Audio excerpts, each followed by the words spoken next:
Halo, selamat pagi pemirsa. Bagaimana kabarnya hari ini? Semoga selalu sehat, selalu lancar semua urusannya. Senang sekali saya Oki Arisandi bisa kembali menyapa Anda dalam iBreak hari ini. Dan tentu kita akan membahas terkait dengan isu-isu terkini yang sedang ramai diperbincangkan oleh masyarakat, baik itu di kota Surabaya maupun secara nasional. Kita tahu pemirsa bahwa mulai tanggal 10 Februari 2025, program yang digadang-gadang oleh pemerintahan Prabowo Subianto dan juga Gibran Rakabuming Raka, yakni program cek kesehatan gratis, resmi dimulai. Tidak hanya di satu daerah, tapi di sejumlah daerah di Indonesia, termasuk kota Surabaya, di mana masyarakat di tanggal hari ulang tahunnya bisa memeriksakan diri, memeriksakan kesehatan di fasilitas kesehatan tingkat 1 atau puskesmas. Nah, lantas seperti apa animo masyarakat kota Surabaya khususnya menyambut datangnya program cek kesehatan gratis di mana mereka bisa memeriksakan secara dini tanpa perlu menunggu harus jatuh sakit terlebih dahulu baru datang ke puskesmas. Lalu juga seperti apa kesiapan puskesmas untuk menyambut datangnya jumlah masyarakat yang bisa jadi akan bertambah daripada hari-hari biasanya. Kami akan membahas dengan dua narasumber yang sudah menemani saya pagi hari ini. Ada Bro William Kusuma dari anggota DPRD Kota Surabaya. Selamat pagi Bro William. Pagi Mas Oki. Sehat Mas Bro? Sehat. Alhamdulillah. Ada juga Bapak Paidi Prawirorejo, Pak Yoyo, Lembaga Perlindungan Konsumen Surabaya. Selamat pagi Pak Yoyo. Selamat pagi Mas Oki. Sehat Pak Yoyo nggih? Sehat. Sehat. Barangkali saya terlebih dahulu ingin ke Bro Will. Bro Will, kita melihat program cek kesehatan gratis. Dari kacamata Anda, seberapa besar manfaat ini bisa dirasakan oleh masyarakat? Kalau manfaatnya sangat besar ya Mas, karena meskipun tidak ada cek kesehatan gratis, seharusnya masyarakat memeriksakan kesehatannya setiap tahun. Cek lab itu paling tidak minimal setahun sekali. Kayak misalnya kalau gigi itu kan tiap 6 bulan. Ya, kalau kesehatan paling tidak kita harus ke cek lab setahun sekali lah. Nah, kalau untuk cek lab itu kan biayanya lumayan. Betul. Biayanya lumayan, karena itu kita benar-benar mengapresiasi dari program pemerintah pusat yang mengadakan cek kesehatan gratis. Nah, itu nanti ada dibagi empat kategori, Mas. Dari bayi, kemudian anak-anak, dewasa dan lansia. Kalau bayi itu nanti dites secara kesehatannya, bagaimana pertumbuhannya, bagaimana hormonnya, jadi kesehatannya, supaya nanti tidak terjadi penyakit yang waktu dia besar, waktu tumbuh itu bisa diatasi dulu dari bayi. Kemudian yang dari anak-anak sekolah itu dicek pertumbuhannya bagaimana. Kalau kurang ya berarti harus ada vitamin tambahan, makanan bergizi tambahan. Kemudian yang dewasa kebanyakan kalau Surabaya ya diabetes,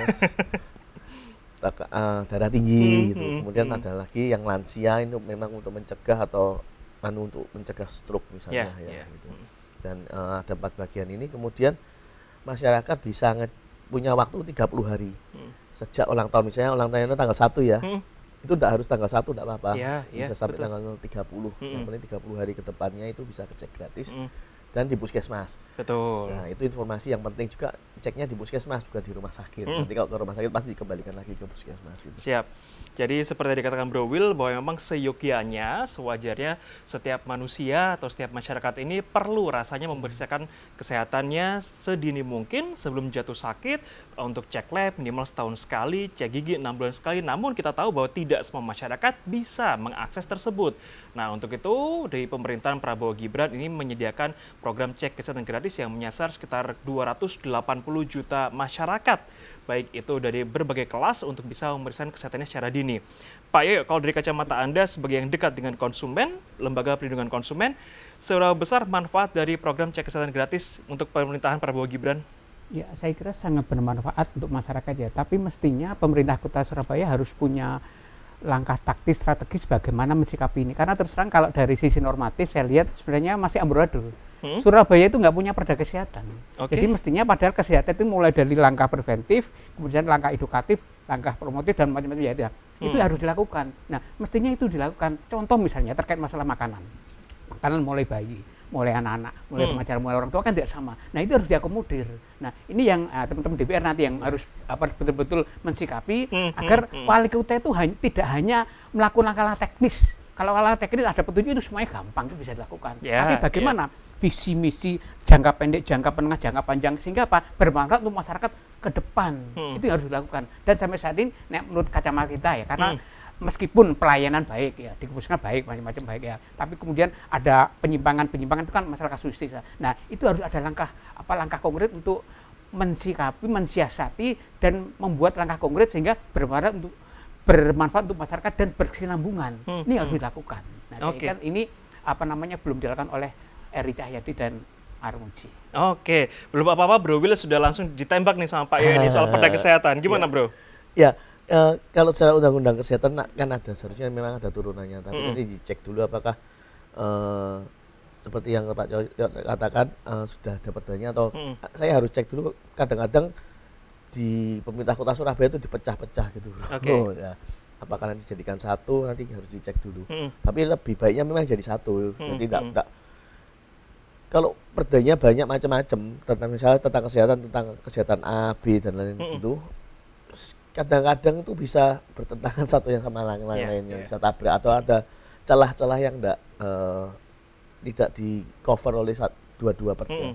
Nah, memang usulan Pak Yoyo tadi baik mungkin kita harus punya satu perda kesehatan yang isinya untuk macam-macam, misalnya peredaran makanan dan lain-lain yang mencakup melindungi kesehatan warga Sultan Surabaya. Siap. Apapun terus gini Mas William, karena DPR dulu ya, kalau ada perda itu proyek gitu. Kan nggak boleh seperti itu sekarang. Zaman sekarang nggak boleh. Karena misalnya mencakup perda kesehatan itu mencakup apa aja sih? Mulai makanan, mulai infrastruktur, mulai SDM kesehatan, mulai perawatan dan mulai anggaran. Nah, itu kan jadikan satu. Jadi jangan bahas ini sendiri, itu kan dalam arti proyek. Nah, nanti kan nggak boleh. Sekarang ini harus efisiensi, harus sinergis semuanya untuk kepentingan masyarakat. Karena ke depan kita harus bangkit, harus menuju Indonesia emas gitu. Dan harus antar pemerintah pusat, provinsi dan kota harus sinergi. Ini harus dilakukan. Siap. Saya melihat pemerintah Kota Surabaya belum mencakup itu. Nanti ya Mas William, coba saya tidak hanya masalah kesehatan, masalah macam-macam. Banyak sekali perda SK wali kota yang amburadul, yang tumpang tindih, yang akhirnya nggak ada artinya. Siap. Nanti saya banyak data, banyak contoh-contoh konkret yang bagaimana penyimpangannya. Itu yang harus dilakukan. Siap. Untuk mumpung ada DPR, teman-teman DPR harus melakukan evaluasi. Apa sih regulasi Surabaya yang amburadul seperti apa yang saya ucapkan?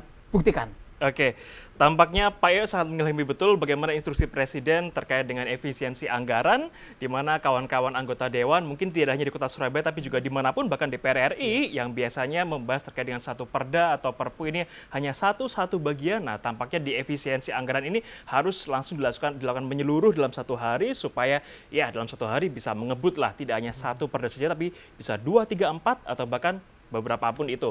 Pemirsa jangan kemana-mana, kami akan segera kembali. Tentunya kami ingin mengetahui seperti apa persepsi masyarakat yang sudah merasakan langsung program cek kesehatan gratis di puskesmas yang ada di Kota Surabaya. Jangan kemana-mana, tetaplah bersama kami.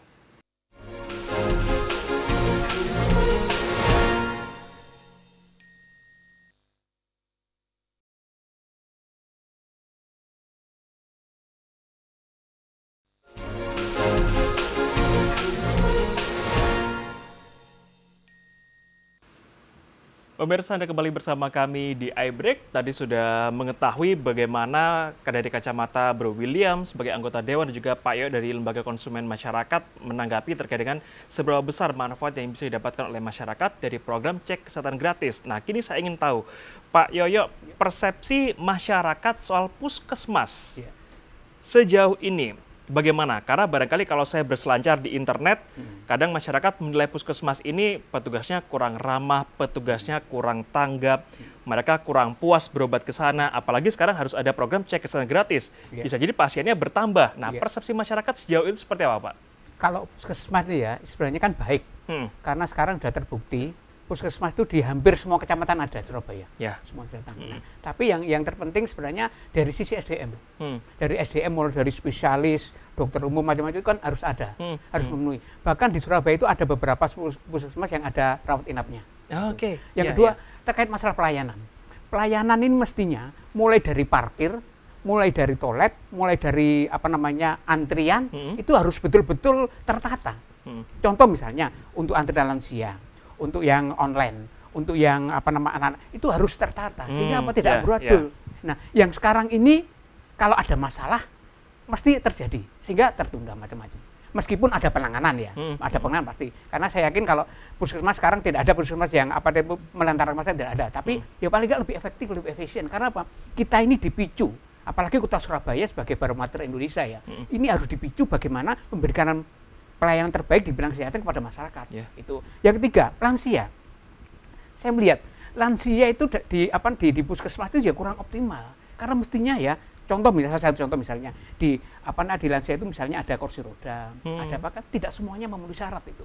Nah, kemudian ada petugas yang melayani, yang senyum, yang ramah, belum. Karena apa?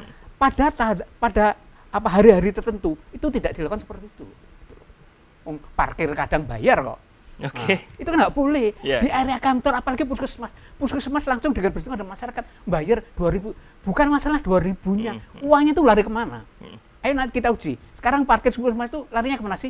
Apakah masuk manajemen kemana? Tidak. Nah itu kan berarti ada apa-apa. Nah ini yang di bidang kesehatan ini dan lain sebagainya ya, pemerintah Kota Surabaya harus terbuka kepada masyarakat. Karena ini bertanggung jawab publik gitu loh. Siap. Nah, Bro Will, saya dengar beberapa hari lalu kawan-kawan Dewan sudah memanggil kawan-kawan dari Dinas Kesehatan terkait dengan bagaimana mengecek kesiapan para nakes, fasilitas, dan lain sebagainya di puskesmas untuk melayani masyarakat yang ingin program cek kesehatan gratis. Hasilnya bagaimana?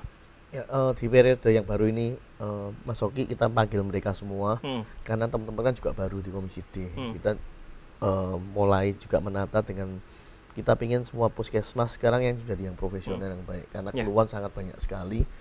Dan kalau orang ngomong kita sudah ngubah lah itu semua kepala puskesmas. Kita harapannya ini ke depan akan jadi lebih baik. Minggu-minggu ini kita juga akan keliling puskesmas untuk dicek kesiapannya, kebersihannya semua.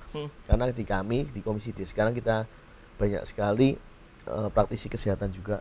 Kita punya ada 3 dokter yang menjadi anggota Komisi D, kemudian ada yang dari manajemen rumah sakit gitu ya, ada juga dari praktisi, ada dari akademisi juga. Kita akan turun ke puskesmas untuk menyiapkan ini.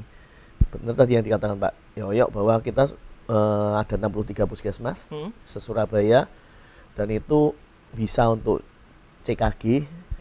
Dari antaranya itu ada 22 yang ada rawat inap ya gitu. Nah, kenapa kita lihat ke puskesmas? Karena kita ingin puskesmas itu benar-benar profesional. Ketambahan lagi nanti kalau ada urusan BPJS tambah. Ya, betul. Karena BPJS ini aturannya selalu berubah-ubah, Mas. Di puskesmas itu harus bisa menangani 144 penyakit selesai di puskesmas. Jadi kita harus lihat kesiapannya dulu. Contoh simpel lah, tabung oksigennya seperti apa, kondisi alat-alatnya bagus atau enggak. Kemudian ya seperti yang keluhan dari Pak Yoyo, terima kasih ini untuk yang sapa, senyum gitu ya, yang ramah gitu. Ini kita perbaiki semua. Karena kita juga mau Kota Surabaya nanti kan kedepannya kita punya medical tourism. Kita sudah siapkan rumah sakit dan medical tourism juga, kalau bisa yang penyakit-penyakit yang tidak terlalu perlu di rumah sakit juga bisa ke puskesmas. Jadi kita ingin punya klinik yang benar-benar profesional. Memang PR-nya banyak sekali, Mas. Satu lagi, Mas, ini mumpung teman-teman DPR kan nanti mau melakukan kunjungan ke puskesmas ya. Hal yang sangat mendasar, kita bertahun-tahun sudah gergulu di situ ya. Peralatan yang ada di puskesmas, peralatan itu yang pertama ya, harus sah, ada kalibrasinya. Nah, ini yang tidak pernah dicek. Karena kalibrasi itu ada batas waktunya. Bagaimana mengukur kondisi seseorang kalau alatnya itu dalam tanda kutip tidak bagus, kualitasnya kurang bagus. Nah, ini harus dicek. Karena saya melihat mulai dari ujung sampai ke belakang termasuk pembakaran itu ya, itu harus terukur semuanya. Apakah tensi darah macam-macam, termos labnya, apakah labnya berfungsi, sudah ada teranya, sudah ada kalibrasinya. Nah, hal seperti itu harus dicek. Ya, itu tolong pesan saya mumpung ada teman-teman DPR. Siap. Tampaknya kali ini tugas dari kawan-kawan Dewan Komisi D akan bertambah semakin banyak karena masyarakat juga sepertinya animonya cukup tinggi, di mana mereka bisa datang langsung ke puskesmas di hari ulang tahunnya plus 30 hari ke depan untuk memeriksakan cek kesehatan gratis yang merupakan salah satu layanan unggulan dari pemerintahan Prabowo Gibran. Tadi kalau Pak Yoyo mengatakan masalah pendaftaran, Bro Will, memang sejauh ini kan dikatakan bahwa masyarakat bisa mendaftar melalui aplikasi Satu Sehat. Nah, artinya secara online. Nah, tapi kita tahu bahwa rata-rata masyarakat lansia ini ada yang mereka keterbatasan dalam menggunakan gadget, gawai pintar, sehingga untuk mendaftar secara online juga sedikit kesusahan. Nah, ini ke depan harus bagaimana, Bro Will? Ya, kita kemarin sudah sampaikan ke puskesmas juga untuk bantu yang lansia khusus gitu ya. Jadi kalau dia tidak bisa gadget ya paling tidak ada formulirnya. Formulir pun kalau sudah lansia juga nulis juga kan susah. Jadi kita akan minta ada satu counter sendiri khusus lansia memang. Bahkan kalau perlu kita mau ada home care. Jadi harus kerjasama dengan kelurahan, tapi biasanya puskesmas punya data masyarakat sekitarnya. Jadi mungkin itu akan perkembangan dari Kota Surabaya sendiri untuk yang lansia yang tidak bisa datang. Kita minta home care, cek kesehatannya di rumah. Oke. Gitu. Termasuk ditambah, Mas, mestinya puskesmas menyediakan pemandu di situ. Satu orang yang khusus mencermati problem apa namanya masyarakat seperti apa itu yang harus mandu. Oh ya ini gini gitu. Seperti di hotel itu loh. Sehingga memudahkan itu semuanya. Masyarakat datang ke puskesmas tahu alurnya seperti apa, harus kemana terlebih dahulu. Ada pemandunya itu. Baik, masukan dari Pak Yoyo yang memang sangat dekat sekali dengan para konsumen, sehingga sepertinya betul mengetahui apa yang dibutuhkan masyarakat, dan satu di antaranya barangkali perlu adanya satu petugas yang bisa membantu masyarakat untuk alurnya bagaimana, mereka harus kemana terlebih dahulu, jika kesulitan harus seperti apa. Nah, ini adalah masukan yang langsung disampaikan oleh kawan-kawan yang ada Bro William di sini. Pemirsa, jangan kemana-mana, kami akan segera kembali usai jeda berikut.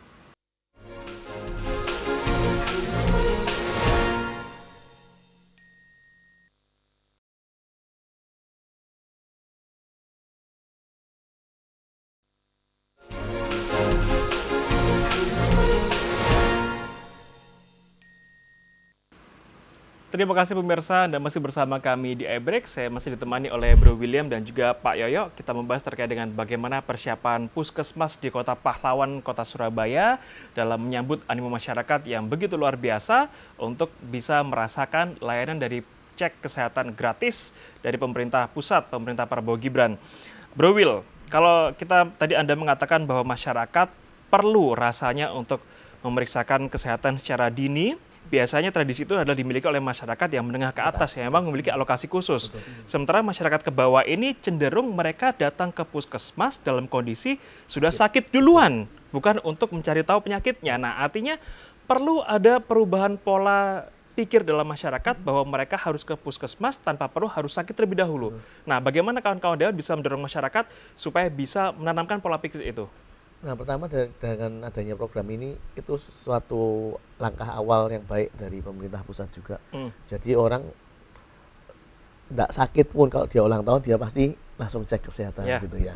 Dan tapi ini harus informasi ini harus turun ke bawah secara masif. Nah, bersyukur Kota Surabaya punya kader Surabaya hebat, KSH, ya itu yang kita manfaatkan, dan juga ke RT, RW itu untuk memasifkan informasi ini. Ya, tentunya seperti yang dikatakan Pak Yoyo, kita akan cek kesiapan puskesmasnya dari kondisi fisik semuanya lah sampai detail gitu ya, karena itu memang perlu. Yang kedua, aplikasi kan tidak semua orang juga bisa. Nah, itu juga kita harus cek semua. Yang penting program ini itu yang mengawali orang kebiasaan untuk memperhatikan kesehatan. Betul. Tapi di semua kalangan sekarang kalau Gen Z, Bro Oki itu mereka sudah peduli dengan kesehatan, trennya sudah berubah. Nah, berarti PR-nya kita ya di kalangan yang lansia. Ya, itu kita akan yang perhatikan khusus. Banyak sekali masalah-masalah lansia yang harus ditangani di Kota Surabaya. Karena biasanya lansia itu kebanyakan di Kota Surabaya itu tinggal sendiri. Ya. Kalau disarankan di Kota Anak pasti tidak mau, karena orang tua tidak mau membebani anaknya. Nah, karena itu kita juga minta puskesmas itu untuk home care ke mereka. Jadi mereka tidak perlu datang ke puskesmas, tapi puskesmasnya yang datang. Jadi ada home care-nya. Kan satu kelurahan, satu puskesmas kan tentu tidak sampai banyak sekali lansia yang diurusi gitu ya. Jadi harus ada home care ke lansia. PR-nya kita di lansia dan di anak-anak. Karena di anak-anak kalau misalnya tidak kesehatannya diperiksa secara dini, nanti ke depan pertumbuhannya ini akan jadi lost generation. Kenapa? Karena salah satu contohnya polusi udara itu bisa membuat orang tingkat oksigennya jadi turun juga. Ini juga ada penelitian dari salah satu lembaga di nafas, lembaga LSM nafas, itu juga polusi ini menyebabkan menurunnya tingkat kecerdasan seseorang. Nah, makanya ini kita dari deteksi dini sangat penting sekali. Siap. Nah, kalau tadi Bro Will mengatakan bahwa program ini penting, jadi manakala informasi ini harus tersebarkan secara masif supaya masyarakat bisa memanfaatkannya. Kalau di Kota Surabaya bagaimana Pak Yoyo? Karena ada daerah di luar Jawa yang justru puskesmas masih sepi peminat, meskipun program ini sudah berjalan karena mereka sudah khawatir kesusahan mendaftar, petugas yang tidak ramah. Tapi kalau di Surabaya sejauh ini berjalan bagaimana dari pengamatan Anda? Ya, kalau dari Surabaya saya kira masih nol ya, belum ya. Karena mestinya itu tidak hanya masalah penanganan teknis, tapi pencegahan, edukasi harus dilakukan. Contoh konkret misalnya, mestinya materi terkait masalah pencegahan, masalah kesehatan ini kan di sekolah-sekolah, misalnya ya sekolah SD, SMP itu karena itu hal sangat penting sekali. Ya, kemudian di ibu-ibu PKK dilakukan dan ada evaluasi itu. Nah, siapa yang memberikan? Ya dari berbagai orang yang ahli di bidangnya, sehingga terserap. Karena apa? Cara kita makan sejak dini pagi itu akan mempengaruhi kondisi fisik kita. Kalau dari situ bisa dicegah, otomatis kesehatan akan bisa dieliminir sekecil mungkin. Ini yang belum dilakukan. Yang kedua, bagaimana sinerginya semuanya itu? Karena antara dinas kesehatan sama dinas pendidikan masih harus sinergi. Ini kan terkait. Nah, ini sudah dilakukan? Belum. Nah, nanti teman-teman DPR yang harus melakukan evaluasi. Anggaran itu kemana aja sih? Terkait masalah itu, untuk pencegahan, untuk edukasi, untuk sosialisasi, seperti apa? Ini harus dilakukan gitu. Biar nggak ada penyimpangan gitu loh. Nah, ini saya melihat di masyarakat ini belum dilakukan oleh pemerintah Kota Surabaya gitu. Jadi langkah konkret apa, bagaimana, apa itu membuat Indonesia sehat, konkretnya seperti apa sih, kemudian dampaknya seperti apa sih di masyarakat, di sekolah, di orang tua, di RT, di RW, seperti apa, belum dilakukan. Padahal komunitas itu ada semua loh ya. Pensiunan itu punya komunitas yang setiap tahun, setiap bulan juga mengadakan pertemuan. Apalagi di sekolah, apalagi di TK apalagi. Ini contoh konkret. Jajanan di sekolah, terutama SD, belum diawasi. Kalau ada kasus baru. Karena apa? Mereka pedagang yang di sekolah-sekolah itu apa? Itu orang, dalam tanda kutip, orang-orang bukan orang Surabaya. Kalau ada rahasia, mereka lari. Tapi kalau datang lagi. Nah, hal seperti itu padahal apa? Yang dijual tuh siapa yang menjamin kalau yang dijual tuh layak dimakan? Siapa yang menjamin? Nggak ada. Ini pemerintah Surabaya belum melek itu. Makanya dalam tanda kutip ya, kalau di Surabaya, di kota-kota besar, orang katakanlah misalnya belum usia lanjut sudah terkena kanker karena apa? Karena pola makannya ya dari situ salah satunya. Gitu loh, yang belum terawasi. Makanya pengawasan itu tidak hanya terkait masalah, tapi juga pencegahan, pedagang, semuanya dieliminir sekecil mungkin sehingga bisa sinergi. Saya kira itu harus dilakukan. Kalau kita berbicara masalah jajanan, masyarakat yang belum seusianya harus sudah menderita penyakit yang di usia tertentu, itu memang tidak hanya di Kota Surabaya. Karena rasanya angka diabetes menyerang anak-anak juga sudah terjadi di Indonesia, Bro Will ya. Karena memang sekarang sudah semakin banyak, semakin mudah kita temukan jajanan atau minuman-minuman manis dengan kadar gula yang begitu tinggi, yang sehingga mendorong masyarakat di usia anak-anak, usia remaja, bahkan sudah menderita diabetes, yang tentu belum usianya mereka menderita penyakit itu. Dan itu tanggung jawab pemerintah Kota Surabaya. Nah, pemerintah Kota Surabaya dan pemerintah pusat tentunya untuk skala nasional. Terakhir, Bro Will, apa yang ingin Anda sampaikan terkait dengan bagaimana masyarakat Kota Surabaya bisa memanfaatkan secara maksimal betul program cek kesehatan gratis dan juga informasi untuk para puskesmas tenaga kesehatan di Kota Surabaya untuk bisa memberikan layanan semaksimal mungkin. Silakan. Ya, untuk warga Surabaya, ini ada program yang memang luar biasa dari pemerintah pusat, cek kesehatan gratis harus dimanfaatkan dengan baik. Nggak susah, jadi ingatnya ulang tahun, kemudian plus 30 hari bisa langsung ke puskesmas, daftar lewat Satu Sehat, dan nanti akan dicek kesehatannya di situ. Nanti kalau ada masalah akan dirujuk ke rumah sakit. Yang penting juga, saya juga mohon kepada para nakes supaya meningkatkan apa yang sudah ada sekarang menjadi lebih ramah, lebih profesional lagi, dan ini memang suatu hal yang penting untuk mengecek kesehatan karena untuk mencegah ada penyakit yang lebih dini dulu kita bisa mencegahnya gitu. Jadi paling tidak harus dimanfaatkan ini, dan kami pemerintah Kota Surabaya akan siapkan semua. Kita akan perbaiki puskesmasnya, bahkan kita juga akan nambah lagi puskesmas supaya memang lebih merata mendekatkan puskesmas ke masyarakat juga. Siap, tentu sepertinya tugas kawan-kawan nakes ini juga akan semakin berat, harus terus meningkatkan profesionalitasnya, layanannya di tengah efisiensi anggaran yang juga tengah dilakukan oleh pemerintahan Prabowo Gibran. Terima kasih Bro Will sudah hadir ke studio kami. Pak Yoyo, terima kasih sudah hadir dan memberikan informasi juga masukan-masukannya kepada kawan-kawan Dewan. Dan pemirsa, saya Oke Arisandi juga mengucapkan terima kasih atas kebersamaan Anda menyaksikan iBreak edisi hari ini. Mari bersama-sama kita sebarkan semangat cinta damai. Selamat pagi, sampai jumpa.